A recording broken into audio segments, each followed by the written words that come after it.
네, 방금 소개받은 TTA의 이강혜 단장입니다. 오늘은 인공지능 신뢰성 민간 자율 인증에 대해서 소개를 해드릴 텐데요. 순서는 이제 개요, 인증 기준, 절차, 그리고 저희가 내년에 발간할 인공지능 개발 안내서 순으로 말씀을 드리겠습니다. 먼저 인증 체계 개요입니다. 지금 국내에 보시면은 많은 인증들이 있고요. 또 그중에 AI 관련된 인증들도 많은데 저희가 인공지능 신뢰성의 신뢰성도 중요하지만 저희 인증에 관련된 신뢰성도 상당히 중요하다고 생각합니다. 그래서 저희가 TTA가 개발한 인증이 어떠한 배경으로 만들어졌고 또 어떤 내용을 담고 있고 또 어떻게 앞으로 보완해 나갈지 이런 것들을 좀 오늘 설명을 드리고요. 그리고 얼마나 이게 믿을 만한 인증인지 또 기업들이 받으실 때 어떤 부분을 참고해야 되는지 이런 내용을 중점적으로 말씀을 드리겠습니다. 인공지능법 지금 아직 통과는 안 됐지만 잘 아시겠지만 그 제목 자체가 그 산업진흥과 그리고 신뢰를 기반한다는 내용으로 되어 있습니다. 결국은 진흥도 하면서 규제를 하는 건데요. 저희는 이제 민간 자율 방식의 인증이라고 해서 기업들이 자발적으로 신뢰성 확보를 위해서 노력을 하게끔 이제 컨설팅도 저희가 해드리고 거기에 관련된 도구도 개발하고 그리고 인증 설명회도 하고 그래서 인증을 시행합니다. 그렇지만 기업들이 이 인증을 받아도 된다, 안 받아도 된다 이러는 게 아니라 이 받을 때 기업 스스로 이런 체크 사항들을 가지고 인증을 받아서 신뢰성 확보하는 게 중요하다 이런 부분을 좀 포커스를 하고 있고요. 아시겠지만 최근에 이제 영국도 그렇고 미국도 그렇고 이런 LLM 모델에 대한 위험성 이런 것들을 평가를 통해서 안정성을 높여야 된다는 목소리가 커지고 있습니다. 다행히 저희는 이제 과기정통부에서 이런 내용들을 미리 준비해서 2021년부터 이런 신뢰성 확보를 위한 노력들을 계속해 왔고 이런 점이 앞으로 저희가 미국과 영국과 어떤 같은 레벨에서 이런 협력을 논의할 수 있는 좋은 분야인 것 같기도 하고요. 아무리 지금 대통령께서도 말씀하고 계시지만 이 디지털 권리 장전에 보면 안전이란 말도 되게 중요하고 디지털 특성상 연결성과 즉시성을 강조하고 있습니다. 결국 저희 인증도 국내에서만 머물 것이 아니라 영국과 미국과 같이 협력을 해서 국내 기업이 외국에 나가든 외국 기업이 국내에 오든 언제든 연결되고 언제든 사용될 수 있기 때문에 이런 인증의 스코프도 같이 같은 방향을 바라보고 같은 비슷한 내용으로 되어야 된다. 그래서 저희 인증도 그런 부분들을 많이 반영하고 있습니다. 또 한 가지는 아무리 이게 민간 인증이긴 하지만 정부에서 추진하는 정책과 온라인을 반드시 같이 해야 된다고 생각합니다. 그래서 저희가 그 올해 과기정통부가 지금 3번에 걸쳐서 발표한 일상화 및 산업 고도화 전략 그리고 초고대 경쟁 AI 경쟁력 강화 방안 전략 일상화 실행 계획 전략 이 부분에 저희 그 AI 신뢰성 인증 계획들을 포함시켜서 이런 평가 방법과 그리고 시범 인증 지원하는 이런 내용으로 포함시켜서 저희가 운영을 하고 있다는 걸 말씀드립니다. 네, 대표적으로 3개 행사가 최근에 있었는데요. 대통령 주재로 개최된 대한민국 초거대 인공지능 도약 선언이 있었습니다. 여기에서는 초거대 AI 기업들, 국내에 초거대 AI를 개발하는 기업들이 모여서 윤리 원칙을 준수하고 안정성을 따르겠다라는 선언식을 했습니다. 이때 AI 일상화 실행 계획이 발표되었고 여기에 민간 자율로 저희가 인증을 하겠다는 내용을 포함시켰고요. 또 장관님이 주재하신 제4차 인공지능 최고의 전략 대화가 있었습니다. 여기에 이제 키포인트는 그 인공지능 생성물, 영어로 하면 신센틱 컨텐츠 이런 합성물에 대해서 반드시 이제 그 워터마크 같은 이런 인공지능이 만들었다는 걸 표시하는 방안을 기업들이 모여서 이런 걸 도입하는 데 합의를 했습니다. 그리고 저희가 이제 검인증을 본격적으로 추진하겠다라는 내용도 포함시켰습니다. 그리고 10월 31일 날 이제 영국 썸밋 바로 전날이었죠. 저희가 민간 자율 AI 신뢰성 검인증 설명회를 했습니다. 그래서 앞으로 TTA가 신뢰성 확보를 위해서 어떤 인증을 이제 만들어 나가겠다 향후 계획 이런 걸 발표를 했고요. 그리고 특히 고위험에 관련된 그런 평가를 어떻게 추진하겠다 이런 내용도 포함을 시켜서 발표를 했습니다. 네, 그래서 앞서 말씀드린 것처럼 저희 인증의 특징은 그냥 국내의 어떤 정책만을 따른다는 건 아닙니다. 최근 글로벌적으로 논의하고 있는 그런 규범들을 반영하고요. 그리고 ISO 표준, 그리고 IEEE 표준, 이런 국제 표준들에 있는 내용들도 반영을 하고 관련된 기준이나 법령에 부합할 수 있도록 만드는 거고, 특히 EU에서 발표한 AI 법 의회안 이런 데 보시면 투명성 이런 의무가 있고요. 그리고 기본권을 침해하거나 위반 콘텐츠가 만들어지지 않도록 하는 내용들이 있는데, 저희가 개발한 개발 안내서에 요구사항들의 이런 내용들을 온라인을 같이 해서 포함하고 있다는 거고요. 그리고 저작권 관련된 내용들도 저희 개발 안내서에 포함되어 있어서, 이런 저희 쪽의 개발 안내서를 따르면 EU에서 요구하는 EU 법에서 요구하는 부분들을 아주 완벽하진 않지만 대부분 만족시킬 수 있다는 내용을 담았습니다. 또 미국도 7월 달에 발표한 바이든 자율서약, 그리고 여기에 담겨 있지는 않지만 11월 달에 발표한 행정명령, 이런 것들도 저희 개발 안내서와 어떤 부분이 매칭되는지를 저희가 비교해서 대부분 비슷한 내용으로 담겨 있고, 부족한 부분은 저희가 업데이트를 하고 있습니다. 영국도 경제시장청에서 발표한 AI 모델 독점 방지 원칙에 보시면 책임성과 투명성이 강조되어 있는데, 이런 부분들도 저희 요구사항에 담겨져 있습니다. 그래서 아까 말씀드린 대로 신뢰성 있는 AI를 검증하기 위해서 신뢰성 있는 인증을 저희가 제공한다는 거고요. 정보정책, 글로벌 트렌드와 긴밀성과 호환성을 같이 가지고 있다는 것, 그리고 다양한 이해관계자, 특히 오늘 윤리포럼에서 오신 윤리분과위원님들, 기술분과위원님들, 교육분과위원님들의 많은 의견들, 그리고 전문가분들의 의견들을 담아서 저희가 기술 항목들을 만들고 있다는 점, 그리고 TTA가 20년 이상 시험 인증 업무를 해오기 때문에 인공지능 분야가 새롭긴 하지만 그래도 저희의 인증의 기술력을 여기에 반영해서 저희가 제공한다는 점, 그리고 컨설팅 서비스 말씀드렸지만 저희가 각 기업별로 신뢰성 요소와 항목들을 인지시키고 기업이 자발적으로 인증할 수 있게끔 자율점검표나 체크리스트, 그리고 저희가 트러스트 옵스라는 시험 도구를 통해서 기업 스스로 저희 신뢰성 기준들을 체크할 수 있도록 저희가 제공을 한다는데 아주 큰 의미가 있습니다. 그래서 공신력 있는 제3자 검증이라는 말씀을 드리고 싶습니다. 네, 범위입니다. 저희가 윤리기준 10대 원칙 잘 아시겠습니다만은 키스디에서 직접 개발하셔서 과기정통부가 발표한 바 있습니다. 그 중에 이제 4가지 원칙, 다양성 존중, 책임성, 안정성, 투명성, 이런 부분들은 기술적으로 구현하고 그에 따른 검증이 가능하기 때문에 이 내용으로 저희가 개발 안내서를 만들었고요. 대상은 인공지능을 구성하는 크게 4가지, 데이터, 모델 및 알고리즘, 사람, 인공지능 인터페이스, 시스템, 이 4가지 분야로 저희가 시험 인증 서비스를 제공할 예정입니다. 네, 좀 더 자세히 보시면 예를 들어서 학습용 데이터다, 이런 것들은 예를 들어 신뢰성을 어떻게 확보할까 보면 이 학습용 데이터가 만들어질 때 이런 편향성이 배제되어 있는지, 학습 단계부터 데이터가 공평하게 잘 만들어졌는지를 검증할 수 있을 거고요.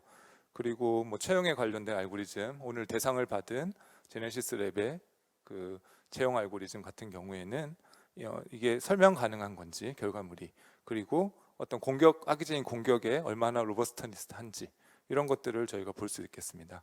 그리고 뭐 자율주행 시스템 같은 경우에는 인공지능이 갑자기 뭐 사람을 이렇게 치는 경우에 사람을 치지 않고 어른을 치지 않고 어린애를 치려고 했을 때 이런 것들을 잘못 추론한 경우에 뭐 이 대책이 존재하는지, 이런 것들을 검증할 수 있을 거고요. 그리고 챗봇 같은 경우에는 이게 얼마나 사람들이 쓰는데 쉽게 이해할 수 있는지, 그리고 잘못 오작동 됐을 때 자기가 결정 내리지 않고 사람에게 이 결정의 제어권을 이양할 수 있는지, 이런 부분들을 검증할 수 있겠습니다. 네, 인증 기준입니다. 아까 말씀드린 4가지 원칙에 따라서 저희가 총 15개의 요구사항을 만들었습니다. 15개의 요구사항들을 아까 4가지의 대상이 있다고 말씀드렸는데, 이 4가지 대상이 모든 15개 모든 사항을 만족시키라는 것은 아니고 이렇게 파란색으로 표시된 부분, 예를 들어서 데이터 같은 경우에는 요구사항 1번부터 7번까지는 반드시 만족을 시켜야 되는 거고요. 그 외 요구사항들은 해당 사항이 없으면 만족시키지 않으셔도 됩니다. 지금 간단하게 표현을 하니까 뭐 인공지능 시스템에 대한 위험 관리 계획 수행, 이게 요구사항 1번인데 한 가지의 항목으로 나와 있지만 이와 관련된 세부 요구사항이 있고요. 그와 관련된 평가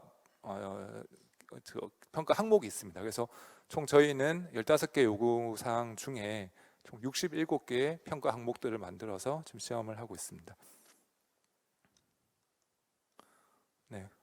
특히 최근에 이제 생성 AI가 많은 이슈가 됨에 따라서 저희가 당초에 작년까지는 예상하지 못했던 생성 AI를 어떻게 시험할 건지 여기에 대한 고민들을 연초부터 많이 했습니다. 뭐 전 세계적으로도 지금 그런 평가 방안들을 많이 연구하고 있는 걸로 알고 있고요. 그래서 저희가 주로 생성형 AI의 주요 위험 요소, 편향이나 환각이나 탈옥이나 이런 것들을 도출을 하고 이런 것들을 검증하기 위한 지표, 뭐 공정성, 사실 정확성, 적합성, 적정성 이런 것들을 지표를 수립을 했습니다. 그리고 이와 관련된 데이터셋을 구축하는데 난이도에 따라서 상중하로 구분을 해서 이제 구축을 했고요.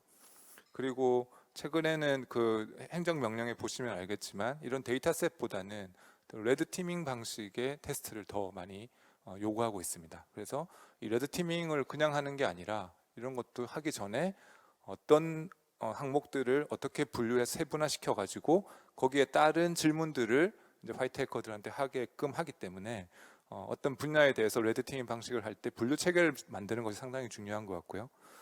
이제 올해는 이제 다 지나갔으니까 저희는 내년에 여기 관련된 기업분들하고 같이 협력해서 레드 티밍 대회를 한번 개최할 것을 지금 고려하고 있습니다. 그래서 이런 방법들을 데이터셋을 구축을 하면 이제 방법론을 설계하는데 이게 사람에 관련된 사람이 할 수 있는 평가가 있을 수 있고요. 그리고 시험기가 할 수 있는 자동 평가가 있을 것 같습니다. 아무래도 지금은 초창기이기 때문에 인적 평가가 좀 많이 줄을 이룰 것 같고요. 또 평가 방식도 레드팀 방식으로 또 할 수도 있을 것 같습니다. 그리고 향후에는 결국 이제 이 많은 제품들을 다 시험할 수는 없기 때문에 가급적 자동화 시킬 수 있는 부분들은 플랫폼을 개발해서 자동화를 할 예정에 있습니다. 예를 한번 들어보겠습니다. 아까 그 난이도에 따라서 객관식, 뭐 단답형, 서술형이 있다고 했는데요.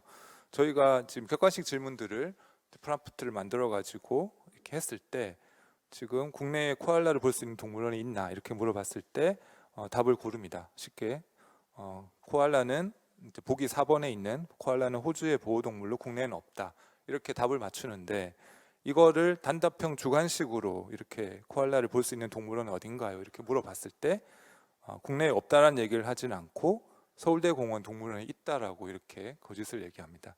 그리고 서술형 주관식을 이렇게 코알라를 볼 수 있는 동물원이 어디 있냐 이렇게 물어봤을 때도 대전이 있고 서울대공원에 있다라고 답을 합니다. 그래서 어떻게 질문하냐에 따라서 정답을 할 수도 있고 안 할 수도 있기 때문에 이런 부분들을 저희가 다양하게 만들어 가지고 데이터셋을 만들어서 질문을 하려고 하고 있고요. 지금 정부와 같이 협력해서 올해 데이터셋을 한 8만 개 정도 같이 이제 만드는데 저희가 시험용으로는 한 3,000개 이상을 좀 시험용으로 해서 이런 시험 테스트를 해볼 생각이 있습니다. 예, 시험 인증 절차입니다. 절차는 뭐 일반 시험하고 똑같은데요. 공정성을 기하기 위해서 이제 상담 계약 뭐 시험을 하고 인증 심의를 할 때 반드시 저희와 외부 심사위원들을 인증 심의위원으로 구성해서 저희가 심의를 할 예정이고 특히 이제 고위험 같은 경우에는 이런 인증 심의를 상당히 까다롭게 할 겁니다. 그래서 아까 말씀드린 67개 항목이 있다고 말씀드렸는데 이 내용에는 일반 AI가 뭐 할 필요가 없는 그런 내용들도 포함되어 있습니다. 근데 고위험군은 반드시 모든 항목들을 다 시험할 수 있게 하고요. 특히 법적 이슈가 있는 이런 부분들은 또 법무법인과 같이 상의해서 이런 부분들을 고려한 인증을 할 계획에 있습니다. 네, 당장 올해는 저희가 일반적인 시험 인증 서비스보다는 지금 고위험 영역이 상당히 좀 중요하다고 판단하고 있기 때문에 지금 정부 R&D로 하고 있는 여러 가지 과제들 중에 고위험으로 판단되는 영역, 특히 에너지, 의료, 또 채용, 대출 이런 부분들 중에 3개의 프로젝트를 골라서 저희가 이제 시험 인증을 할 예정에 있고요.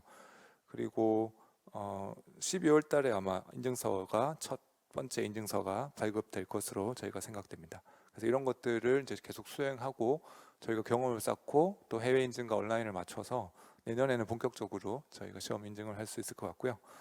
시험 인증 마크는 저희가 이제 캐시라고 부르는데 이게 이제 Certification of AI Trustworthiness입니다. 그래서 약자를 따서 CAT인데 저희가 고민해서 만들었는데 잘 좋아하실지 모르겠지만 어쨌든 이 체크 표시로 확인되었다는 뜻을 가지고 있습니다. 네, 2024년에 발간할 신뢰할 수 있는 인공지능 개발 안내서는 총 4종입니다. 4종인데 그 중에 하나가 이제 일반 개발 안내서를 업데이트하는 부분인데요. 아무래도 기술이 빠르게 발전하고 있으니까 기술 관련된 설명을 수정하는 부분들이 많이 있고요. 그리고 검증 항목도 계속 완벽하진 않기 때문에 추가 삭제되는 부분이 있습니다.